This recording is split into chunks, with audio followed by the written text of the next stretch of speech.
Hello, hello! Perfidious Pete here. Battered and beaten, but unbowed, and ready to limp back into battle in XCOM, The Long War. And usually when I'm talking about being battered and beaten, I'm making a domestic violence joke, but, I'm gonna refrain this time. I'm also usually, when talking about being battered, standing in front of the memorial wall preparing to deliver a eulogy for some recently minted sack of meat. Or occasionally down in the infirmary, scrolling through a list of names, trying to play guess who this is with the melted face. But this time, it's really just more that the team has kind of hit the wall. It's exhaustion, really, more than anything else, and unfortunately for the team, it's not the kind of exhaustion that causes a rock star to cancel a concert and then check into the hospital. Rehab. Rehab.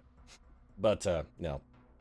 As fun as that might be, we got nothing. I mean, our roster is looking pretty ragged, except for Atlas King, who's up for anything. That man, he's irrepressible. I tell you, irrepressible. He's up for everything. But I'm a little worried, because if the aliens throw a mission here before we get a few of our troopers back in action, I've got a feeling that the next episode may start in front of the memorial wall, because when it comes to getting the job done, with the troopers we have on hand, I kind of feel like we don't necessarily have the right tools for the job, or even any tools. The roster looks like the inside of a waste treatment facility the morning after laxative and taco night at the old folks' home. So, extra loose. Stools. That's what I'm getting at, yeah. Anyway, let's head up to mission control, get to scanning, and see whether we're going to get a couple days reprieve here in time to get a team back to put in front of the aliens' next onslaught, or if we're just going to get run over like that guy in Austin Powers who got flattened by the steamroller. All right, we do have a skeleton key. That's good. I'm glad that it's complete. I'm debating on whether or not we actually want to use that. 3 days to the Gollop Chamber. 1 day to a shadow device. I mean, theoretically, if we wanted to, we could immediately go for Atlas King, put him in a Gollop Chamber, get what we need, and get done. But behind Atlas King and the Gollop Chamber, psi training, some gene modifications, and also this Vortex armor. So I think we wait at least until the Vortex armor is completed before we go for the Temple ship assault. I really kind of feel like we're compelled to. And we may want to clean up this alien base beforehand, where it's definitely a wait situation. We do have 2 alien bases. I mean, with our current team, we definitely can't go raid an alien base. I might as well just kick these guys into a fucking meat grinder. But we may do the alien base assault just for like one last victory lap before we go stomp the Temple ship. Maybe? I don't know. I'm debating. Jules Verne's back on active duty. That's good, actually, if we get a Thurgood Marshall. We got Teddy in the bench. All right. So if all else fails, Teddy in the bench, we can ride our way to justice on the backs of those 2 dynamic duo. They are the workhorses of this team. No, I don't want to assault a base in Argentina either, really. So no, you mean you can wait. I know I have the option, and I appreciate you reminding me, XCOM, but no, I'm not going to do that. So Tomoe goes in back on active duty. Shadow device is complete. That makes our 4th. Are we going to get to the end of the month here? Abraham Lincoln is back. All right, no. An overseer. Well, now this is interesting. What is an objective command overwatch? What the hell does this even do? Command overwatch. Does it just fly around? I've never seen this mission type before. We put new satellites in the air. I'm concerned it might shoot them down, but that would say destroy satellite as its mission objective. Also, this is an overseer's vessel. I don't really like our chances of shooting it down. We're sort of at the point in the air game where, regardless of what we do now, we cannot recover. The aliens have the overwhelming advantages, and they're just going to sit on our face like a weird sort of niche kind of, sex video. There's a market for that, and I'm not saying there's anything wrong with it, but they're going to be, they're going to be sitting on our faces like this is a face-sitting thing. It's big, and we don't necessarily want them on our heads because they lack the appropriate genitals to sort of arouse us. If we're going to send up Syntex Cato, I think we have to send him up at the tail end of a more exploratory mission. So let's send up Slapshot on defensive here and just see what he can do as far as defense goes. We want to see how much damage he takes from a hit and what kind of damage he can deal. All right, so oh, holy shit! So he got in, I think, 2 hits and it showed no visible damage. We would need 2 interceptors to do this. I mean, we needed 2 firestorms to shoot down the last interceptor, and it would not be as powerful. I think we just gotta let this slide. Contact detected. I can't leave Semtex Cato. I can't have him just, like, not shoot this down and then have South America basically undefended for the foreseeable future. It's just a bad risk. And you know what? Worst case scenario, we have another satellite ready. We could always just launch another one in orbit. So I'm just gonna, let's see what this mission actually does. Okay, it didn't appear to have done anything. It just flew around over South America for a while and then flew away. So is that it? More troopers coming back. All right, okay, so now we've got a satellite destruction mission. Now I feel vindicated about the fact that we did not send up Semtex Cato to sort of monkey with that. Slapshot Bow took some, I wouldn't say unacceptable damage, but he took some. Let's get Pyro Warren up and see if maybe he can bring us a little small UFO mission here. Honestly, I wouldn't really care if we generate a mission or whether he destroys it. So you know what? If you want to just straight up murder these guys, we have eyes on the knock yourself out. I mean, you can go full force Suge Knight on these and just drop them off the fucking Falcon. Holy shit! No joy here. That's a small UFO and it only hit us twice. Holy crap, biscuits. Contact That's, detected. well, that's a lot of damage. All right, Tripper Gonzalez, can you do anything? I'm trying not to send Semtex Cato in case we get something a little more dangerous coming our way. We've got some time on this satellite destruction mission. And if we can send Semtex up, I wouldn't mind getting some other kills for our pilots there. Here we go. The Tripper doing a little better. That's my boy. That's my boy. Tripper, you my boy. All right, so we've got a 12-man crew. All right, aliens. This is the joke that you send me? Okay. No, I mean, that's the way you want to play it. That's fine. I could use the exercise. 12 guys. This is like a warm-up match here, aliens. I don't even have to worry. Which is good because we don't have, like, where the hell are all of our leaders? What's up with Team Sniper? Tired. Guys, this is unacceptable levels of fatigue. I mean, sincerely. All right, well, fortunately, this mission is going to be easy. I think we kind of have to come at this from a garbage water perspective. Garbage water, of course, being the juice that collects in the bottom of a can of garbage when you haul it out to the curb and invariably leaks on your shoes. Not a good time, Hari? Sure. I mean, we can send Atlas King, and we're probably going to send Atlas King. We need somebody to lead this mission, though. Do we have, like, literally any other trooper? Is it just Jules Sci-Fi Vern? All right. Oh, okay. No, that's fine. You know what, Julie? I'm going to trust you. I think the last time I trusted you to lead a mission, it ended in catastrophe. But I'm incapable of experiential learning, and honestly, I wasn't paying that much attention the first time anyway, so yeah, maybe it did, maybe it didn't. Maybe I'm just assuming that things went terribly because you're you and you as a Rocketeer. I'm going to guess that's what happened. Rocketeers are garbage water. Like that collects in the bottom of the can and, you know, spills out onto your shoes. Usually it smells and it's like thick and viscous, you know how garbage water works. Where it's all like oily, but not an identifiable oil, so it's extra off-putting because you're not really sure exactly what it is that's there, but it's definitely on your shoe, and that odor is not going anywhere. Yeah, that's what I'm talking about. That's the way I feel about Rocketeers. They make me feel dirty. They really kind of do. Alien grenades. No reason to take a risk here. Let's just get Marie Curie, old Madame Curie, get her stated out with a standard sort of kit, and Scout is going to be definitively Atlas King, because Atlas King is immune to fatigue. The man, he does not give a single shit about fatigue. He's the man, the myth, the legend that is Atlas King. Fatigue is now a thing of the past for Atlas King. The man does not know fatigue. It doesn't matter to him. He's an indomitable warrior. He can't be stopped. He is going to take a mind shield, though. Neuroregulator, mind shield, and I would still like to get my hands on an alien rifle. Problem is, I don't think this unit has an opportunity, or this mission has an opportunity for that. I saw floaters, but not heavy floaters. I'm not, you know what, I'm not even going to bother. Oh, well, I mean, we could give him an arc thrower. What else are we going to give him if we don't give him an arc thrower? Yeah, I mean, you know what, we might as well. It does slow him down a little bit, but Atlas King's fast enough. Ultimately, I don't really think it's going to matter.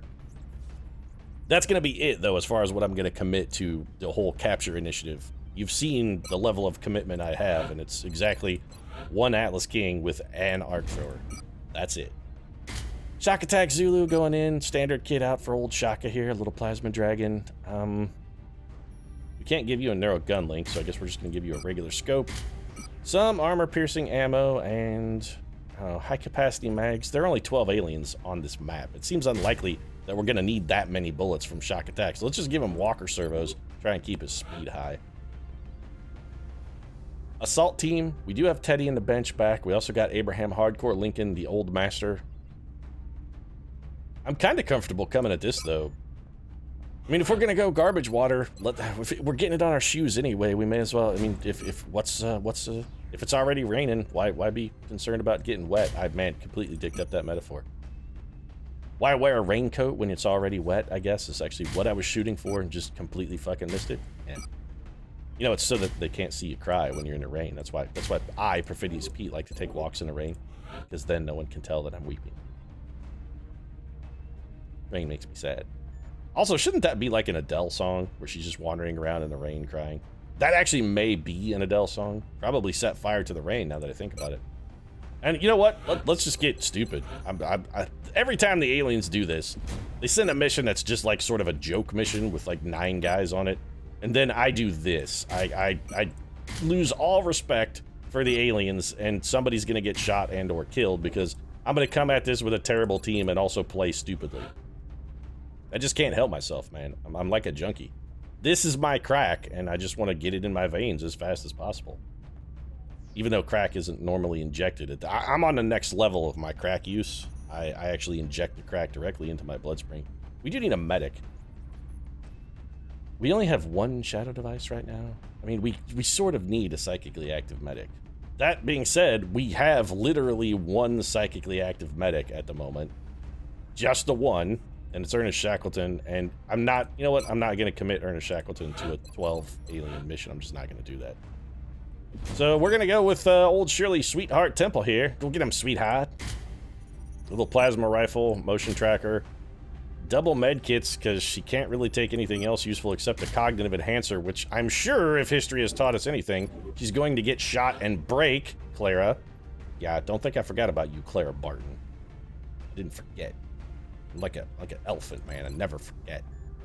And we do not have a sniper, which means we should probably take one, but given the fact that we're really, really low in the sniper pool right now, I think probably Andrew fucking Jackson is gonna be the man who's holding down the duty on this one. Holding down the duty. He's trying not to poop himself. Probably because of the terror. I'm gonna guess he's trying not to poop himself in terror. If you sent me into battle with this team, I would probably poop myself in terror, I gotta say. This is a terrible team. I'd say it's a shit team, but I feel that I'd be double dipping on the poop joke. Which, you know, always double dip on the poop joke. Just like pro tip right there. Always double dip on the poop joke. Because poop is hysterically funny.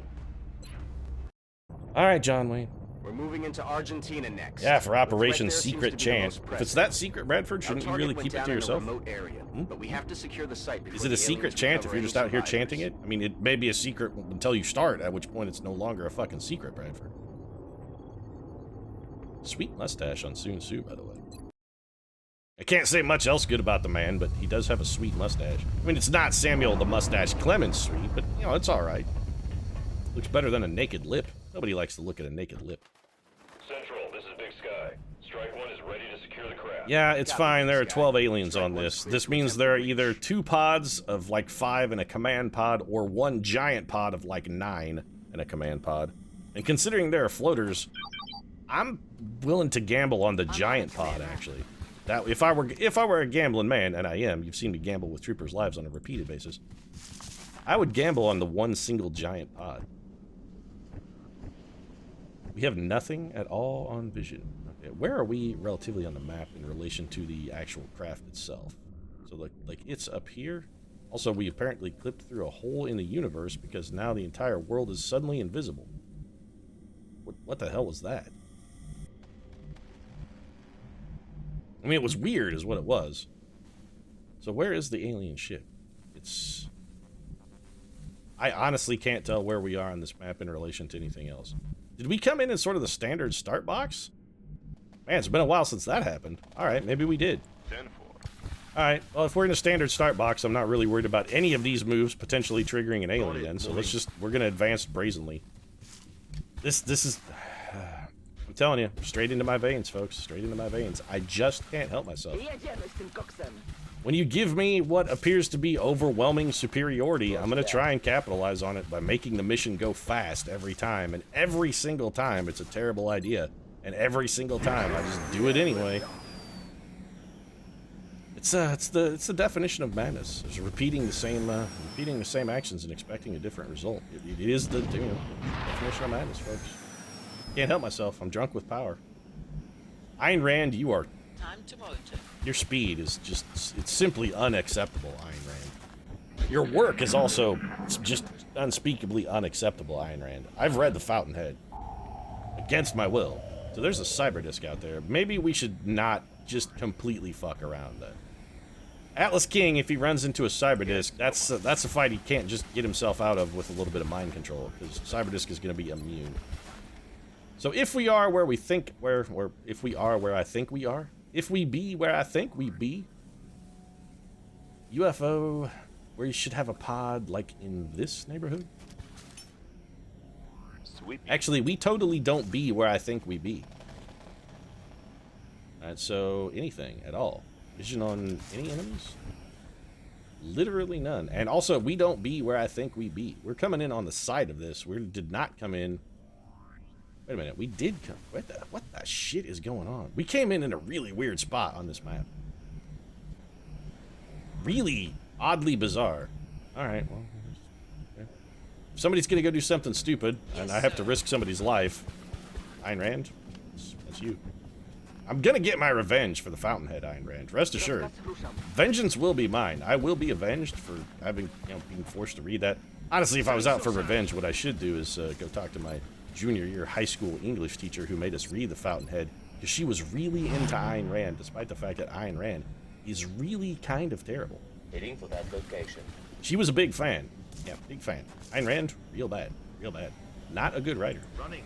And also, most of her work was really just sort of a veiled manifesto of her particular, not really that well thought out ideology called objectivism. So, there's that too. If you're into like preachy, terrible prose, I mean, hey, Ayn Rand, she's the girl for you. So are there any aliens anywhere on this map? What was that sound? Well, it was a cyber disk. I mean, it's been a while since I've had the gumption to take you on a mission soon, Sue, so I can sort of see why you might be at least slightly confused. You're rusty, but that's like, I mean, it's understandable. Alright, the cyber disk is over there. I don't want to get too insane before we come to grips with it. Got it covered. I'm still coming to grips with the whole Ayn Rand thing, because really it traumatized me in a way that I wasn't prepared to deal with at that young, tender age of 16 when I was a junior in high school, I think. Possibly 15, actually. I was only 17 when I graduated high school, so there's that. I was a young buck back in the day. Well, that fucking blows. So wait a minute, XCOM. Hold the fuck on here. I'm straight up calling shenanigans on this bullshit. That audio clue did not come from over there. I'm just saying, this is some straight up New Jack horse crap, XCOM. Straight up. Wow, Marie Curie is probably gonna die. We have, what, 3 people left? None of whom has a shadow device, and I don't think we have amongst us... Wow, we're completely forked.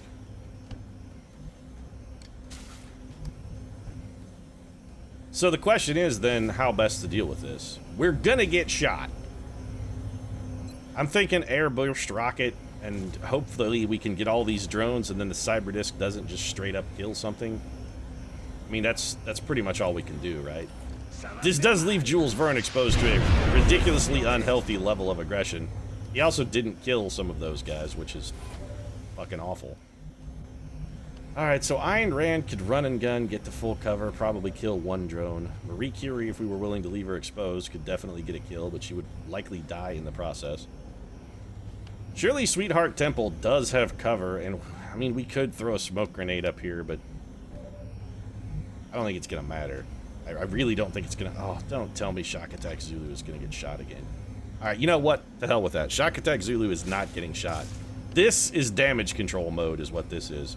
Marie Radium Curie can shadow device some of our more egregiously exposed troopers. We can have her do that.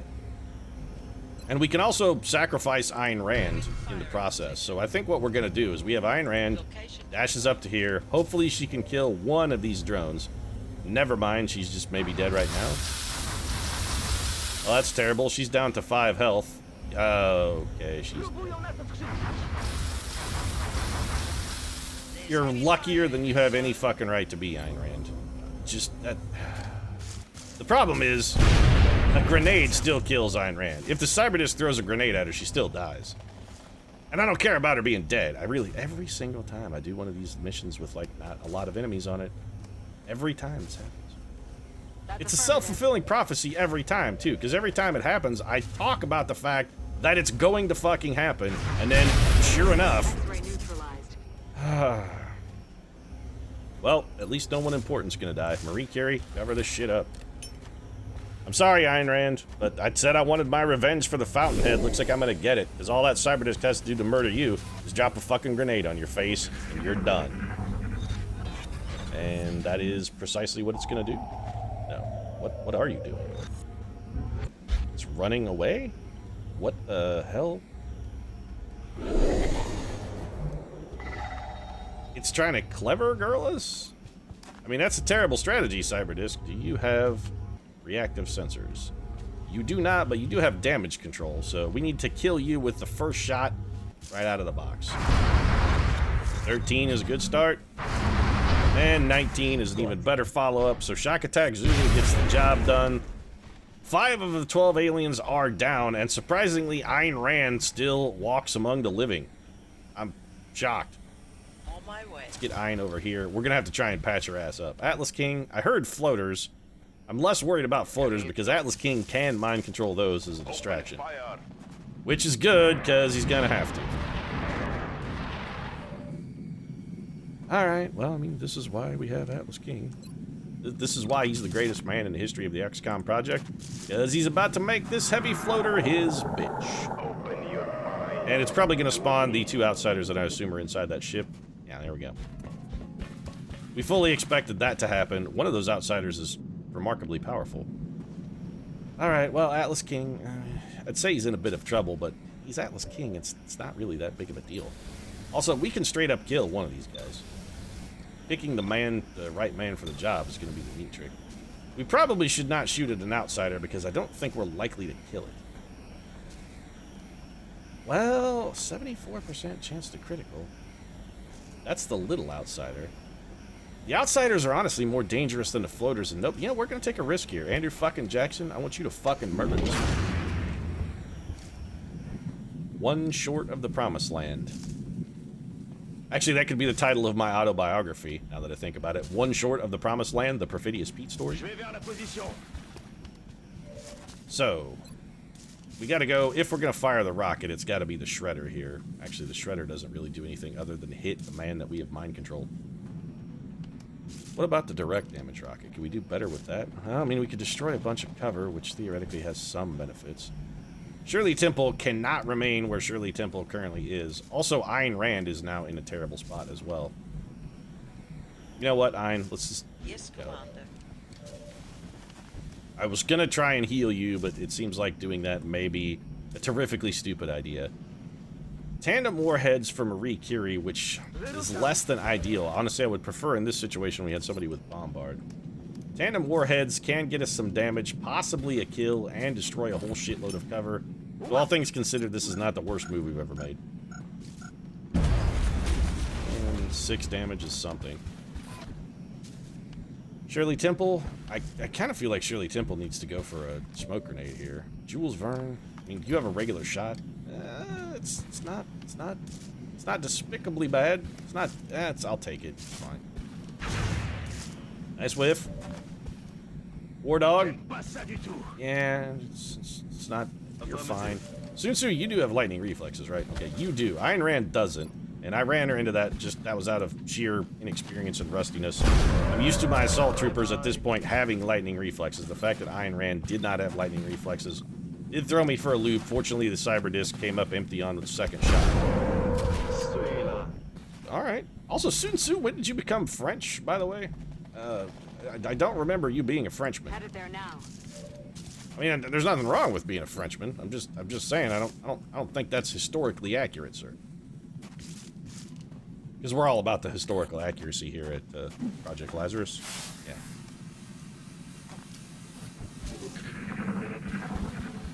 Here comes the super outsider. Oh, enjoy a little close combat specialist, you piece of shit. I mean, it missed, but still, it's gonna make you think twice about trying that shit again, isn't it?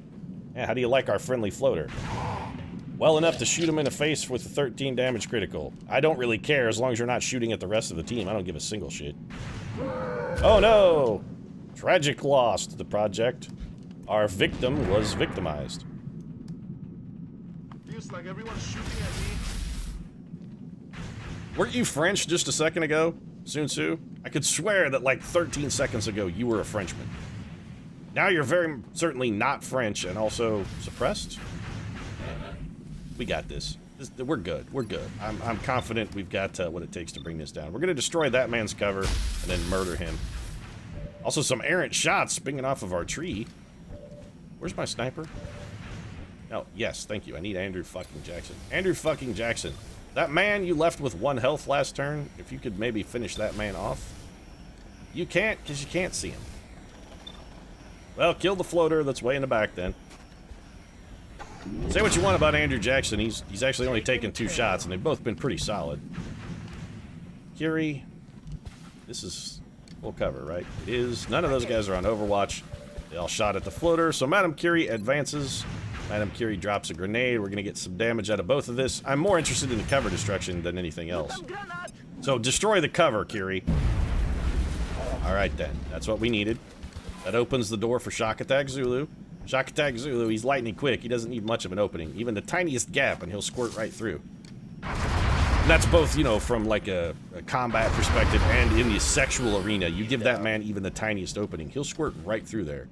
I mean, he has a problem with an early release. He's working on it, but he can't help it. He just gets really excited, and sometimes a little premature ejaculation, you know, happens to the best of us, right, Sun Tzu?